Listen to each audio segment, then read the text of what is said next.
السلام علیکم۔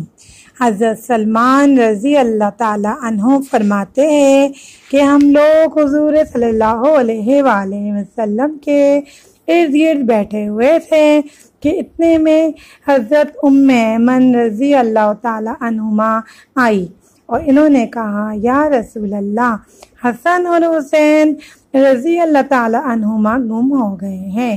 اس وقت دن چڑھ چکا تھا۔ حضور اکرم صلی اللہ علیہ وآلہ وسلم نے صحابہ سے فرمایا، اٹھو اور میرے دونوں بیٹوں کو تلاش کرو۔ چنانچہ ہر آدمی نے اپنا راستہ لیا اور چل پڑا، اور میں حضور اکرم صلی اللہ علیہ وسلم کا راستہ لے کر چل پڑا۔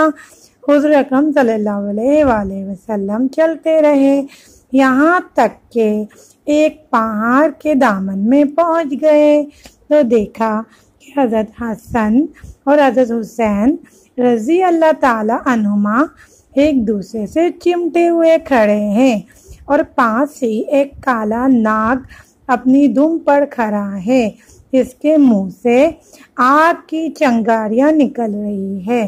غالباً اللہ نے ناگ بھیجا تھا کہ بچوں کو آگے جانے سے روکے۔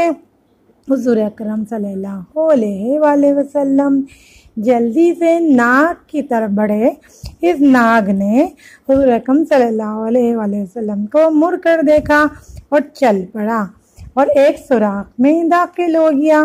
حضور اکرم صلی اللہ علیہ وآلہ وسلم ان دونوں کے پاس گئے اور دونوں کو ایک دوسرے سے جدا کیا اور دونوں کے چہرے پر ہاتھ پھیرا اور فرمایا، میرے ماں باپ تم دونوں پر قربان ہو، تم دونوں اللہ کے ہاں کتنے قابل احترام ہو۔